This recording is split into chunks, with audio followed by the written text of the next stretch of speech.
Good afternoon, dear students. Today we will start chapter Revenue of Microeconomics. Okay, it is very important and very easy chapter, है ना. Important तो सभी chapter होते हैं, सब हमें पढ़ना होना चाहिए सारी चीज़ें. So let's start revenue. First, what is the meaning of revenue? Let's see. Revenue refers to the amount received by the firm. एक फर्म जो भी अमाउंट रिसीव करती है from the sale of given quantity of a commodity in the market. Revenue simple था भाई, जिसका जो work है, एक फर्म जो भी काम करती है वो गुड्स एंड सर्विसेज सेल करेगी. मे बी वो गुड्स सेल कर सकती है या सर्विसेज सेल करती है. तो सेल करने के बाद बिजनेस से जो भी वो अर्निंग करती है that is called revenue. Clear? So हम रेवेन्यू को लिख सकते हैं revenue is equal to profit plus cost. अब देखिए समझिए, प्रॉफिट प्लस कॉस्ट कैसे भाई. कॉस्ट क्या होती है, हमने प्रीवियस चैप्टर में पढ़ा था ना, जब हम कुछ पैसे लगाकर अपनी जेब से हमने पैसे लगाए एंड हमने प्रोडक्शन किया. क्लियर है? तो पैसे लगाने के बाद ही प्रोडक्शन होगा ना, अभी हवा में तो प्रोडक्शन होगा नहीं. आप कुछ खर्च करेंगे, रॉ मटेरियल लाएंगे, लेबर्स लाएंगे, लैंड बिल्डिंग ये सब है ना, पैसा खर्च करा तब जाकर प्रोडक्शन हुआ. क्लियर है? एक मोबाइल बनाया आपने या एक पेन ही बनाया तो इस पर भी 10 रुपये खर्च हुए. मेरी जेब से कितने टोटल खर्च हुए? 10 रुपये. ये कॉस्ट होती है. क्लियर है? अब कॉस्ट में 10 रुपये मैंने ये 10 रुपये में पेन बनाया तो मैं 10 में तो सेल करूँगी नहीं. इस पर क्या ऐड करूँगी? प्रॉफिट, है ना. जब मैं इस कॉस्ट में 10 रुपये में मैंने प्रॉफिट ऐड करा और मार्केट में ये 10 रुपये का पेन जिसकी कॉस्ट थी एंड प्लस 2 रुपये मैंने प्रॉफिट इसमें ऐड करे, यह अब हो गया 12 रुपीज़ का. तो मेरी जेब में अब कितने आ गए? 12 रुपये. तो ये 12 रुपीज़ होंगी रेवेन्यू. क्लियर है? तो जितनी भी प्रोडक्शन में हमारी कॉस्ट लगती है और उस कॉस्ट में हम जो प्रॉफिट ऐड करते हैं और जो रिसीट होती है अमाउंट हमें, वो कहलाता है रेवेन्यू. क्लियर? सो ये तो हो गया रेवेन्यू फाइंड करने का. प्रॉफिट एंड कॉस्ट को प्लस कर लीजिए, रेवेन्यू हो गया. अगर आपसे प्रॉफिट पूछा जाए भाई प्रॉफिट कितना है, तो आप कॉस्ट में से रेवेन्यू में से कॉस्ट माइनस कर देंगे. रेवेन्यू कितना था? 12 रुपीज़. 12 में से कॉस्ट कितनी थी मेरी? 10 रुपीज़. 12 में से 10 माइनस कर दिया तो 2 रुपये मेरा प्रॉफिट है. क्लियर? आई होप क्लियर हो गया होगा आपको अच्छे से ये. So next see total revenue. यहाँ पर भी क्या होता है? Total revenue, marginal revenue and average revenue. हमने total cost, marginal cost, average cost सीखा है ना. Total production, average production, marginal production, same as it is. यहाँ पर भी रेवेन्यू का एवरेज होता है, मार्जिनल होता है देन टोटल होता है. Let's see total revenue. Total revenue is the total income received of a producer after selling his given quantity of output.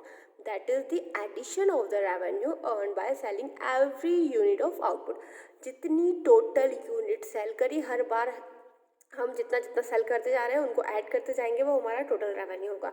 Total revenue का फॉर्मूला है total revenue is equal to price into quantity, या फिर आप लिख सकते हैं total revenue is equal to summation of marginal revenue. Schedule देखेंगे ज़्यादा अच्छे समझ में आएगा. ठीक है, अभी मैं दिखाऊंगी आपको. Marginal revenue.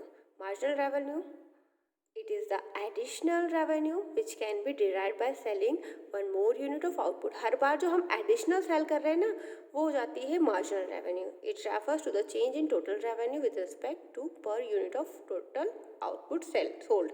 तो marginal revenue अब कैसे निकालेंगे? marginal revenue का जो फॉर्मूला है वो है total revenue n minus total revenue one. और आपको मार्जिनल निकालना आता है वैसे भी.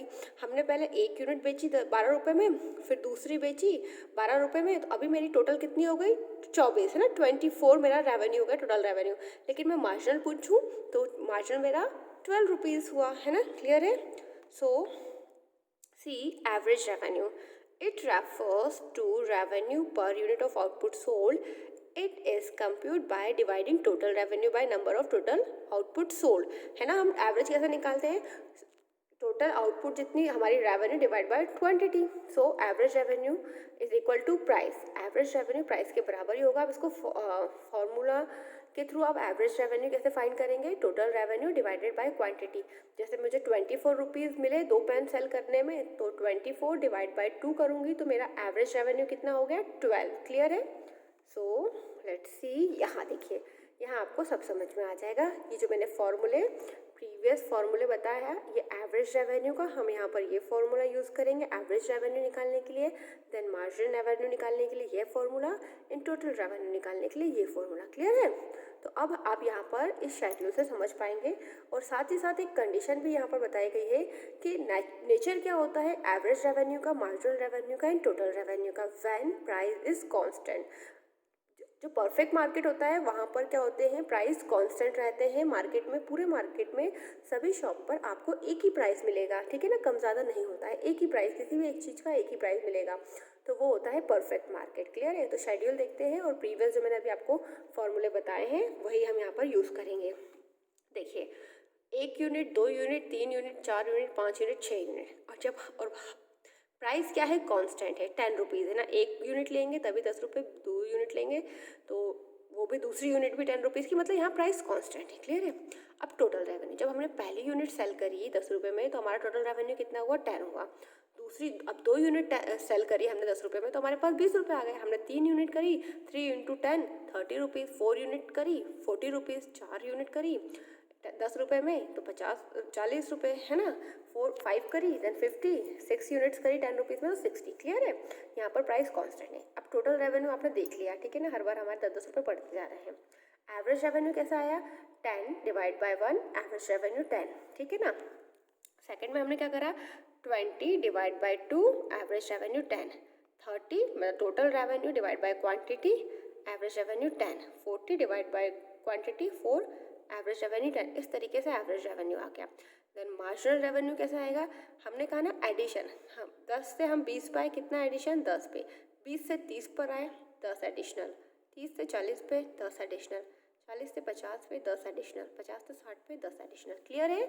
तो ये सिंपल से फॉर्मूले यूज़ करके हम total revenue, average revenue and marginal revenue find कर लेंगे। और यहाँ पर इनका नेचर यही होता है, जब प्राइस कांस्टेंट होता है, जब परफेक्ट मार्केट होता है, जहाँ पर प्राइस कांस्टेंट होता है, तो इस तरीके से इनका वर्क होता है, इस तरीके से। क्लियर है? आप देख सकते हैं जब प्राइस कांस्टेंट है, परफेक्ट मार्केट है, तो price is equal to average revenue is equal to marginal revenue. जब प्राइस कांस्टेंट है तो प्राइस के बराबर ही एवरेज रेवेन्यू होती है और एवरेज रेवेन्यू के बराबर ही मार्जिनल रेवेन्यू होती है। आप यहाँ पर देख सकते हैं, बस इंक्रीज क्या हो रही है, टोटल रेवेन्यू। क्लियर? सो आप यहाँ डायग्राम पे भी देखिए, टोटल रेवेन्यू इंक्रीज हो रही है लेकिन प्राइस 10 रुपये है, and marginal revenue and average revenue भी वही है। सो ये एक ही डायग्राम में शो हो जाएंगे। क्लियर है? So in the given diagram and schedule the price is constant, so that average revenue is equal to marginal revenue is equal to price. Clear? Both average revenue and marginal revenue coincide each other in a curve that slopes horizontal straight line parallel to x-axis. Clear है ना? Parallel है ना x-axis के, ठीक है? And the total revenue increase upward at a constant rate. Constant rate 10 से 20, 30, 40, 50 बढ़ रही है. Then total revenue slopes at 45 degree पर. Clear?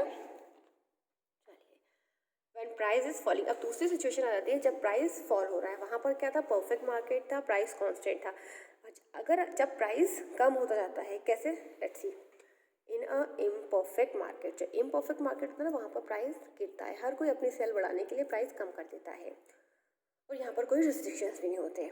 So if the product want to increase its selling revenue then he must reduce the price of the commodity, as we have learned earlier in the chapter of theory of demand. Demand में हमने देखा था ना, that price and demand are negatively related. That is, the quantity demanded of a commodity increase only when the producer is ready to reduce its price. जब वो price कम करेगा तो definitely उसकी क्वांटिटी की या उसकी गुड्स की डिमांड बढ़ेगी। क्लियर है? तो देखिए यहाँ पर यूनिट है 1 to 6, प्राइस 10, जब 10 रुपये प्राइस था तो टोटल रेवेन्यू 10 था, एवरेज रेवेन्यू भी 10 था और मार्जिनल रेवेन्यू भी 10 था, क्योंकि डिवाइड बाय 1 किया गया। क्लियर है?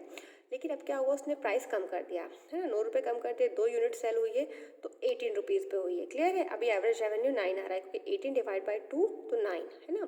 देन मार्जिनल कितना आया, 10 से आप 8 पर 18, तो 8 एडिशनल कमाए आपने तो 8। तो इसी तरीके से आप सारा शेड्यूल को देख लीजिएगा, ठीक है, क्योंकि यहाँ पर प्राइस डिक्रीज हो रहा है, यहाँ प्राइस कांस्टेंट नहीं है। ठीक है, तो यहाँ पर क्या है, price is equal to marginal revenue, sorry price is equal to average revenue. Clear है? आप देख सकते हैं ना, प्राइस जो है एवरेज रेवेन्यू के बराबर है। ठीक है, so average revenue is always equal to price when price is falling. Clear? In imperfect market. ठीक है, यहाँ डायग्राम देखिए, अब आप उसी डायग्राम को, उसी शेड्यूल को मैंने डायग्राम के थ्रू करा है। टोटल रेवेन्यू इंक्रीज हो रहा है, आप देख सकते हैं टोटल रेवेन्यू 18 जॉब 20 28 यहाँ पर आकर कांस्टेंट हो गया। क्लियर? तो यहाँ पर देखिए बढ़ के फिर यहाँ 30 पे ये कांस्टेंट हो जाता है, देन इसके बाद वो गिरने लग जाता है। अब देखिए बाकी सबका इनके साथ में क्या रिलेशन है। एवरेज रेवेन्यू भी क्या हो रहा है, डिक्रीज हो रहा है। मार्जिनल रेवेन्यू भी डिक्रीज हो रहा है। इसके डिक्रीज होने की रेट ज़्यादा है, इसके डिक्रीज रेट होने की कम है। सॉरी, एवरेज रेवेन्यू धीरे धीरे कम हो रहा है, ये कुछ ज़्यादा जल्दी ही डिक्रीज हो रहा है। क्लियर है? और आप देख सकते हैं जब मार्जिनल रेवेन्यू ज़ीरो होता है, एवरेज रेवेन्यू उसके ऊपर होता है, ये अपने कांस्टेंट रेट पे होता है। तो इस पॉइंट को आप ध्यान दीजिए, अपने कांस्टेंट हाईएस्ट पॉइंट पे पहुंचने के बाद यहाँ से डिक्रीज होने लग जाता है, यहाँ मार्जिनल ज़ीरो हो जाता है और ये डिक्रीज तो हो रहा है लेकिन थोड़ी हाईएस्ट रेस्ट है। सॉरी, देखिए जहाँ ये MR ज़ीरो हो गया, ये अपने हाईएस्ट पॉइंट पे पहुंचकर डिक्रीज होने लगा और ये अभी भी गिर रहा है 5 है। क्लियर है? तो इस तरीके से डायग्राम में मैंने रिलेशन बताया है TR, MR और AR का। Clear? When price of a commodity decreases, then both average revenue and marginal revenue also decreases, but total revenue will increase at a diminishing rate presented in the given table and diagram, in which total revenue curve slopes upward and both AR and MR curve slopes downward। है ना? दोनों ही गिर रहे हैं, ये बढ़ रहा है, अपने हाईएस्ट पॉइंट पे पहुंच जाता है। कब पहुंचता है? जब मार्जिनल ज़ीरो हो जाता है, और ये डिक्रीज होता है लेकिन अपनी डिक्रीज होने की रेट इसके कंपेरिजन इसकी कम है। और ये भी गिरने लगा है, ये भी नेगेटिव, और ये MR नेगेटिव होता है, ये डिक्रीज होता है और ये भी डिक्रीज होता है। क्लियर? आप शेड्यूल एंड डायग्राम को एक बार खुद से नोट करके फिर देखिएगा।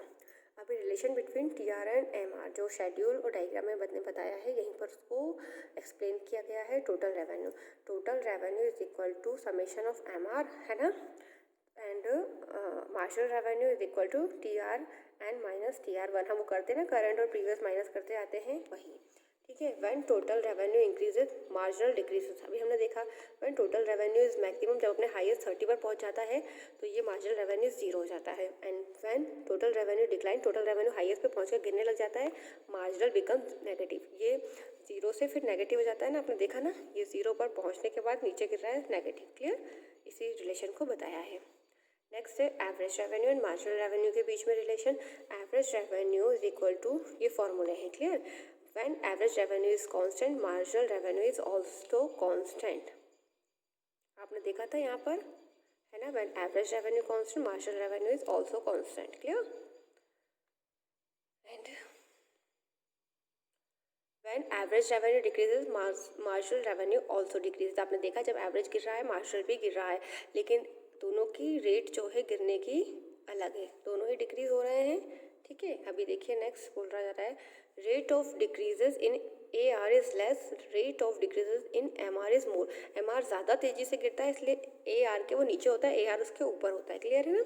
And average revenue can't be zero और नेगेटिव। एवरेज रेवेन्यू कभी भी जीरो और नेगेटिव नहीं होगा, और मार्जिनल रेवेन्यू जो है जीरो और नेगेटिव हो सकता है। अभी जस्ट आपने डायग्राम में देखा, मार्जिनल रेवेन्यू जो है जीरो हुआ है और नेगेटिव हुआ है, लेकिन एवरेज रेवेन्यू ना कभी भी जीरो नेगेटिव नहीं होगा, कंजम्पशन चलता रहता है भाई, है ना। सो ये है रिलेशनशिप सबके बीच में, एंड टॉपिक्स कवर हो चुके हैं इस चैप्टर का। बहुत ही छोटा सा चैप्टर है, revenue, total revenue, marginal revenue, nature and AR, TR and MR, when price is constant, when price is falling. तो अब आपके पास ये चैप्टर कंप्लीट है। प्लीज़ नोट करके मुझे सेंड करिएगा, और इफ़ एनी डाउट मैसेज और कॉल मी। Thank you.